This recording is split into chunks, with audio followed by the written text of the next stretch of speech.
नमस्कार दोस्तों, PKR education में आपका स्वागत है। और आज हम आपके लिए लेके आए हुए हैं एलडीसी कोटा, जो एनएफ रेलवे के लमडिंग डिवीजन में एलडीसी कोटा के तहत एग्जाम हुआ था गुड्स गार्ड का, उसी का क्वेश्चन लेके आए हुए हैं। और ये एग्जाम जो हुआ था 2021 में हुआ था। तो एनएफ रेलवे के लमडिंग डिवीजन के 2021 में गुड्स गार्ड के क्वेश्चन का आज हम आपको हल बताने वाले हैं। इससे आपको पता चलेगा कि किस प्रकार का क्वेश्चन पूछा जाता है, क्या क्वेश्चन पूछा जाता है। ठीक है, पहले तो बता दें इसका पैटर्न क्या है। पहला पैटर्न है कि जो टोटल 100 मार्क्स का क्वेश्चन आपको पूछा जाएगा। ठीक है, और इसके बाद 3 घंटे का आपका एग्जाम होगा।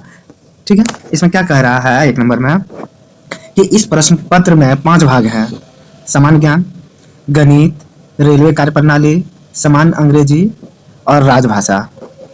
ठीक है, जिसमें कुल 110 बहुविकल्पीय प्रकार के प्रश्न हैं। उम्मीदवार को किन्हीं भी 100 प्रश्नों को हल करना है। यदि 100 से अधिक प्रश्नों का प्रयास किया जाता है तो केवल पहले 100 प्रश्नों का मूल्यांकन किया जाएगा। टोटल 110 क्वेश्चन दिया जाएगा आपको। ठीक है, जिसमें से 100 क्वेश्चन आपको हल करना है।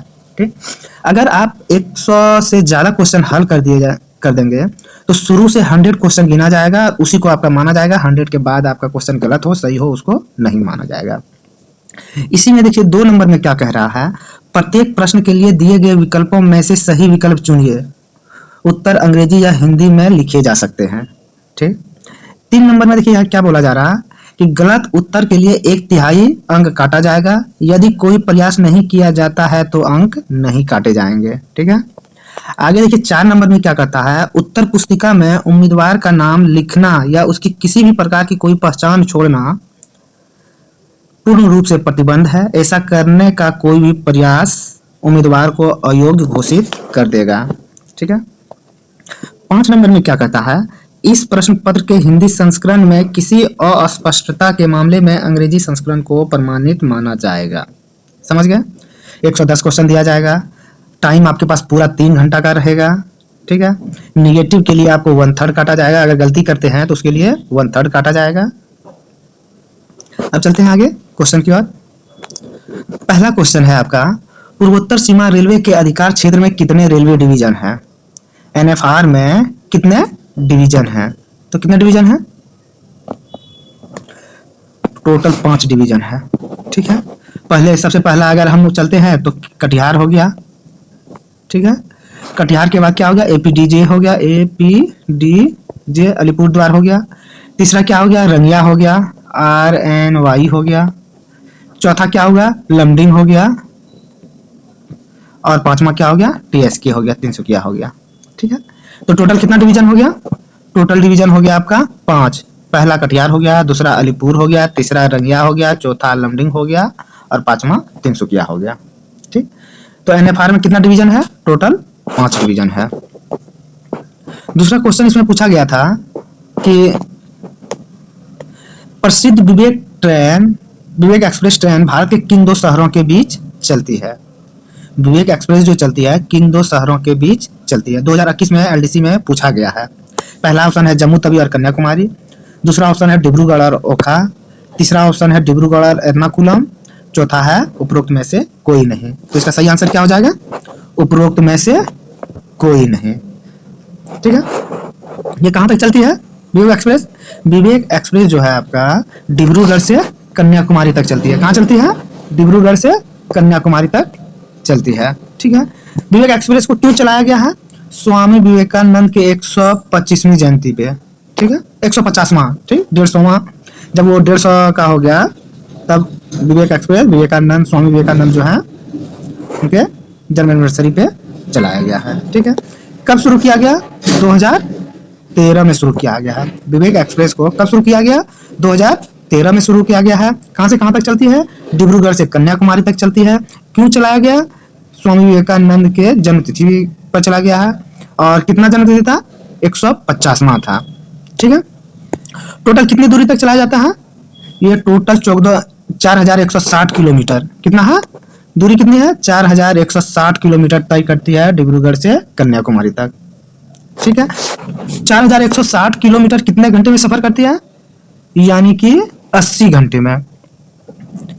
ठीक है, विवेक एक्सप्रेस 80 घंटे में 4160 किलोमीटर चलकर कन्याकुमारी से डिब्रूगढ़ तक चलती है।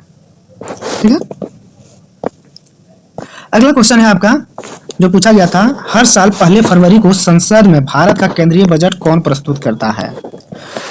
तो केंद्रीय बजट कौन प्रस्तुत करता है? पहला प्रधानमंत्री, दूसरा राष्ट्रपति, तीसरा उपराष्ट्रपति, चौथा वित्त मंत्री। इसका सही आंसर क्या हो जाएगा? वित्त मंत्री। केंद्रीय बजट कौन प्रस्तुत करता है? वित्त मंत्री प्रस्तुत करते हैं। चलते हैं अगले क्वेश्चन जो पूछा गया है। अगला क्वेश्चन कहता है आईआरसीटीसी संक्षिप्त नाम वाले संगठन का पूरा नाम क्या है? आईआरसीटीसी संक्षिप्त नाम वाले संगठन का पूरा नाम क्या है? पहला ऑप्शन है Indian railway corporation for tourism and catering, दूसरा Indian railway catering and tourism corporation, तीसरा Indian railway catering and transport corporation, चौथा है उपरोक्त में कोई नहीं। तो इसका सही आंसर क्या हो जाएगा? Indian railway catering and tourism corporation. ठीक है। आईआरसीटीसी का पूरा फुल फॉर्म क्या है? Indian railway catering and tourism corporation. ठीक है। इसका कार्य क्या है आईआरसीटीसी का? तो आईआरसीटी जो है आपका आईआरसीटीसी भारतीय रेलवे खान-पान और पर्यटन निगम का संक्षिप्त नाम है, जो ऑनलाइन ट्रेन टिकट बुकिंग के लिए एक मंच है। ठीक है। आईआरसीटीसी बुकिंग के लिए भारतीय रेलवे की एकमात्र आधिकारिक वेबसाइट है। ठीक है। रेलवे से जो टिकट बुक करते हैं, बहुत तरह का आपको जो है ऐप मिलेगा जहां से आप टिकट बुक कर सकते हैं, लेकिन आईआरसीटीसी ही एक ऐसी है जो आधिकारिक वेबसाइट है। इसका कार्य क्या है आईआरसीटीसी का? भारतीय रेलवे खान-पान और पर्यटन निगम को ये संचालित करता है। ठीक है। बुकिंग का एक मात्र संस्था है या ऐप है। चलते हैं अगले क्वेश्चन की ओर। अगला क्वेश्चन कहता है 5 नंबर, हाल ही में निम्नलिखित में से किस अधिकारी को रेलवे बोर्ड का सीईओ नियुक्त किया गया? ठीक है। तो ये 2021 का क्वेश्चन है, लेकिन वर्तमान में जो सीईओ है उनका नाम है सतीश कुमार। ठीक है। अभी रेलवे बोर्ड का अध्यक्ष कौन है? सीईओ कौन है? सतीश कुमार। ठीक है। श्री कुमार को रेलवे के सदस्य ट्रैक्शन एवं रोलिंग स्टॉक से पदोन्नत कर अध्यक्ष एवं मुख्य कार्यकारी अधिकारी बनाया गया है। कैबिनेट की नियुक्ति समिति ने मंगलवार यानी 27 अगस्त 2024 को रेलवे बोर्ड के अध्यक्ष और सीईओ के रूप में सतीश कुमार की नियुक्ति की। तो वर्तमान में कौन है सीईओ रेलवे के? अध्यक्ष और सीईओ कौन है? सतीश कुमार। कब बने हैं? 27 अगस्त 2024 को बने हैं। ठीक है। इसको 100% याद कर लेंगे। चलते हैं अगले क्वेश्चन की ओर। अगला क्वेश्चन कहता है, विश्व प्रसिद्ध खजुराहो मंदिर एक यूनेस्को विश्व विरासत स्थल किस राज्य में स्थित है? विश्व प्रसिद्ध खजुराहो मंदिर एक यूनेस्को विश्व विरासत स्थल है, किस राज्य में है? तो खजुराहो मंदिर कहाँ है? खजुराहो मध्य प्रदेश में है। खजुराहो कहाँ है? मध्य प्रदेश में है। ठीक है। खजुराहो भारत के मध्य प्रदेश प्रांत में स्थित एक प्रमुख शहर है, जो अपने प्राचीन एवं मध्यकालीन मंदिरों के लिए विश्व विख्यात है। ठीक है। और यह कहाँ है? मध्य प्रदेश के छतरपुर जिले में है। ठीक है। तो खजुराहो कहाँ है? मध्य प्रदेश के छतरपुर जिले में है। चलते हैं अगले क्वेश्चन की ओर। अगला क्वेश्चन कहता है, 1964 में जवाहरलाल नेहरू की मृत्यु के बाद भारत के दूसरे प्रधानमंत्री कौन बने? देखिए क्वेश्चन कहाँ से पूछा जा रहा है, ऐसा कुछ नहीं है कि अनइमली कुछ भी पूछा जा रहा है। ठीक है। कितने अंदर तक जा रहे हैं ये रेलवे, और भी एलडीसी कोटा में। क्वेश्चन क्या है? 1964 में जवाहरलाल नेहरू की मृत्यु के बाद भारत के दूसरे प्रधानमंत्री कौन बने? तो इसका सही आंसर क्या हो जाएगा? इसका सही पहला है इंदिरा गांधी, दूसरा मोरारजी देसाई, तीसरा सर्वपल्ली राधाकृष्णन, चौथा है लाल बहादुर शास्त्री। तो ये ऑप्शन के अनुसार क्या हो जाएगा? लाल बहादुर शास्त्री। ठीक है। 1964 में जवाहरलाल नेहरू की जब मृत्यु होती है तो उसके बाद लाल बहादुर शास्त्री प्रधानमंत्री बनते हैं, लेकिन मृत्यु के बाद गुलजारी लाल नंदा कार्यवाहक प्रधानमंत्री बने थे। अगर यहाँ प्रधानमंत्री की बात है इसीलिए लाल बहादुर शास्त्री होगा, और अगर यही कार्यवाहक अगर पूछा जाता तो क्या होता? गुलजारी लाल नंदा होते। ये क्या कह रहा है? यहाँ कह रहा है कि गुलजारी लाल नंदा पंडित नेहरू की मृत्यु के बाद गुलजारी लाल नंदा ने 27 मई 1964 को भारत के प्रधानमंत्री के रूप में शपथ ली। ठीक। जब जवाहरलाल नेहरू का मृत्यु हो जाता है तो गुलजारी लाल नंदा 27 मई 1964 को भारत के प्रधानमंत्री के रूप में शपथ लेते हैं। ताशकंद में जब लाल बहादुर शास्त्री की मृत्यु हो जाती है तो 11 जनवरी 1966 को फिर से वह प्रधानमंत्री के शपथ लेते हैं। गुलजारी लाल नंदा जो है, जब जवाहरलाल नेहरू की डेथ होता है उसके बाद वो कार्यवाहक प्रधानमंत्री बनते हैं। इसके बाद लाल बहादुर शास्त्री के बाद भी वो फिर से प्रधानमंत्री बनते हैं। चलते हैं अगले क्वेश्चन की ओर। अगला क्वेश्चन कहता है किस प्रसिद्ध पक्षी को अरुणाचल प्रदेश के आधिकारिक राज्य पक्षी के रूप में नामित किया गया है? किस प्रसिद्ध पक्षी को अरुणाचल प्रदेश के आधिकारिक राज्य के पक्षी के रूप में नामित किया गया है? पहला है ग्रेट हॉर्नबिल, दूसरा व्हाइट विंग वुड डक, तीसरा है रोग रिंग पैराकिट, चौथा है मोर। तो इसका सही आंसर क्या हो जाएगा? इसका आंसर हो जाएगा ग्रेट हॉर्नबिल। ठीक है, चलिए इसके डिटेल में चलते हैं। इसके डिटेल में देखिए, अरुणाचल प्रदेश महान भारतीय हॉर्नबिल का घर है। हॉर्नबिल जो पक्षी है वो अरुणाचल प्रदेश में ही पाया जाता है। ठीक है, हॉर्नबिल का वैज्ञानिक नाम क्या है? बुसेरोस बाइकोर्निस। हॉर्नबिल का ये भी पूछ सकता है, अगर अगले बार पूछा है हॉर्नबिल के बारे में तो हो सकता है इस बार पूछ दे। इसका वैज्ञानिक नाम क्या है? तो क्या है? बुसेरोस बाइकोर्निस का घर है, जो राज्य पक्षी के रूप में योग्य है। यह कई जनजातियों के लिए सांस्कृतिक महत्व का है और कई अनुष्ठानों में इसका उपयोग किया जाता है। चलते हैं अगले क्वेश्चन की ओर। अगला क्वेश्चन पूछा गया है, रेल मंत्रालय के तहत अनुसंधान अभिकल्प एवं मानक संगठन DRDO निम्नलिखित में से किस शहर में है? DRDO किस शहर में है? क्वेश्चन है, the research design and standards organization RDSO under the ministry of railway is located in which of following cities? किस शहर में है RDSO? पहला बड़ोदरा, दूसरा पुणे, तीसरा लखनऊ, दो बार हो गया है, सॉरी, नई दिल्ली, और चौथा लखनऊ। तो इसका सही आंसर क्या हो जाएगा? RDSO का मुख्यालय कहाँ है? लखनऊ में है। RDSO का मुख्यालय कहाँ है? लखनऊ में है। RDSO करता क्या है? RDSO क्या करता है देख लेते हैं। अनुसंधान अभिकल्प एवं मानक संगठन, research design and standard organization. RDSO का फुल फॉर्म क्या है? Research design and standards organization Bharat की अनुसंधान एवं विकास संस्था है जो रेल मंत्रालय के अंतर्गत है। यह एक ISO 9001 संस्था है। यह संस्था रेलवे बोर्ड, क्षेत्रीय रेलवे तथा रेलवे के उत्पादन इकाइयों के उपकरणों के डिजाइन एवं मानकीकरण से संबंधित तकनीकी सलाह देती है। यह रेल से संबंधित नई एवं उन्नत डिजाइन का विकास करता है। इसका मुख्यालय लखनऊ में है। इसकी स्थापना 1942 में हुई थी। तब इसका नाम रेल परीक्षण एवं अनुसंधान संस्था केंद्र था। RDSO का अगर पुराना नाम पूछा जाए तो रेल परीक्षण एवं अनुसंधान केंद्र। RDSO का स्थापना कब हुआ? 1942 में हुआ था। कहाँ हुआ था? लखनऊ में हुआ था। इसका मुख्यालय कहाँ? लखनऊ में है। ये किसके लिए काम करता है? ये रेलवे के लिए काम करता है। रेलवे के लिए डिजाइन करता है, नए उपकरणों का डिजाइन करता है, जो भी करता है रेलवे के लिए करता है। चलते आगे। अगला क्वेश्चन है आपका, लोको पायलट और गार्ड जैसे रनिंग स्टाफ के प्रबंधन के लिए भारतीय रेल में कौन से सॉफ्टवेयर एप्लीकेशन का उपयोग किया जाता है? पहला CMS, दूसरा ICMS, तीसरा RMS, चौथा COIS। तो इसका सही आंसर क्या हो जाएगा?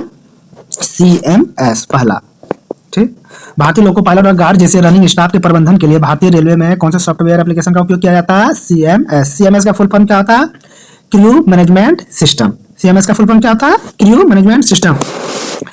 क्रू मैनेजमेंट सिस्टम भारतीय रेलवे का एक महत्वपूर्ण IT एप्लीकेशन है जो विभिन्न ट्रेनों में क्रू असाइनमेंट के प्रबंधन के लिए है, जो ट्रेन संचालन की सुरक्षा को प्रभावित करता है। इस एप्लीकेशन का उद्देश्य भारतीय रेलवे के 24 घंटे सुरक्षित संचालन को सुनिश्चित करने के लिए 1 लाख से अधिक ड्राइवर और गार्ड का प्रबंधन करता है। चलते हैं अगले क्वेश्चन की ओर।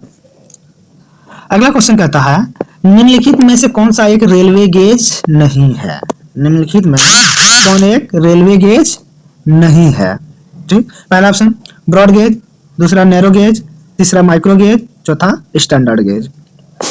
तो ब्रॉड गेज तो है ही, ठीक, नैरो गेज भी है, ठीक, माइक्रो गेज तो नहीं सुने हैं, स्टैंडर्ड गेज है। ठीक, तो इसका सही आंसर होगा कि भारतीय निम्नलिखित में कौन सा एक रेलवे गेज नहीं है? तो इसका सही आंसर होगा माइक्रो गेज। ठीक है, निम्नलिखित में कौन सा एक रेलवे गेज नहीं है? माइक्रो रेलवे गेज नहीं है। ब्रॉड गेज और नैरो गेज 1 और 2 के बारे में हम जानते हैं। चौथा देखिए कहता है स्टैंडर्ड गेज। इस रेलवे गेज में दोनों पटरियों के बीच की दूरी 1435 mm होता है। भारत में स्टैंडर्ड गेज का उपयोग केवल मेट्रो, मोनोरेल और ट्राम जैसी शहरी रेल प्रणाली के लिए उपयोग किया जाता है। तो रेलवे गेज का प्रयोग कहाँ कहाँ होता है? मेट्रो में होता है, मोनोरेल में होता है और ट्राम जो होता है उसके लिए किया जाता है। तो ऑप्शन के अनुसार माइक्रो गेज नहीं है। चलते हैं अगले क्वेश्चन की ओर। अगला क्वेश्चन कहता है, निम्नलिखित में कौन पंचतंत्र के लेखक हैं? पंचतंत्र के लेखक विष्णु शर्मा हैं, जिसमें बंदर वाली कहानी है। चलते हैं अगले क्वेश्चन की ओर। अगला क्वेश्चन कहता है कौन सी तिथि प्रतिवर्ष अंतर्राष्ट्रीय श्रम दिवस के रूप में मनाया जाता है? पहला 1 दिसंबर, दूसरा 1 मई, तीसरा 8 मार्च, चौथा 5 जून। तो इसका सही आंसर क्या हो जाएगा? अंतर्राष्ट्रीय श्रम दिवस कब मनाया जाता है? अंतर्राष्ट्रीय श्रम दिवस 1 मई को मनाया जाता है। ठीक है, क्यों मनाया जाता है? चलते हैं इसके डिटेल्स की ओर। इसका डिटेल कहता है यूरोप में 14 जुलाई 1988 को पेरिस में समाजवादी पार्टी की अंतर्राष्ट्रीय कांग्रेस ने 1 मई को मजदूरों के लिए अंतर्राष्ट्रीय एकता और एकजुटता का दिवस घोषित किया और 1890 में पहली बार मई दिवस मनाया गया। भारत के मामले में पहला मजदूर दिवस 1923 में चेन्नई में मनाया गया। ठीक है, तो 14 जुलाई 1988 को पेरिस में समाजवादी पार्टी की अंतर्राष्ट्रीय कांग्रेस ने 1 मई को मजदूरों के लिए अंतर्राष्ट्रीय एकता दिवस और एकजुटता दिवस घोषित किया। ठीक, और भारत में कब पहली बार मनाया गया? 1923 में। कहां मनाया गया? चेन्नई में मनाया गया। चलते हैं अगले क्वेश्चन की बात। अगला क्वेश्चन 14 नंबर कह रहा है उत्तर मध्य रेलवे का मुख्यालय निम्नलिखित में से किस भारतीय शहर में स्थित है? उत्तर मध्य रेलवे का फुल फॉर्म क्या है? North central railway, NCR. ठीक है, तो एनसीआर का मुख्यालय किस भारतीय शहर में है? पहला आगरा, दूसरा जबलपुर, तीसरा प्रयागराज, चौथा गोरखपुर। तो इसका सही आंसर क्या हो जाएगा? प्रयागराज। प्रयागराज का पुराना नाम क्या था? इलाहाबाद। तो उत्तर मध्य रेलवे का मुख्यालय कहाँ था? इलाहाबाद। कहाँ है? इलाहाबाद, जिसका नाम चेंज करके प्रयागराज कर दिया गया है। चलते हैं लास्ट क्वेश्चन की बात।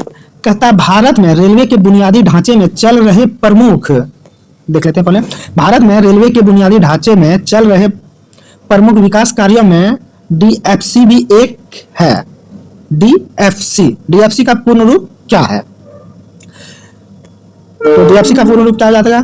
Dedicated freight corridor, direct freight corridor, dedicated fast corridor, direct fast corridor. ठीक है, पहले इसके डिटेल में चलते हैं, तब बताएंगे इसका फुल फॉर्म क्या होता है।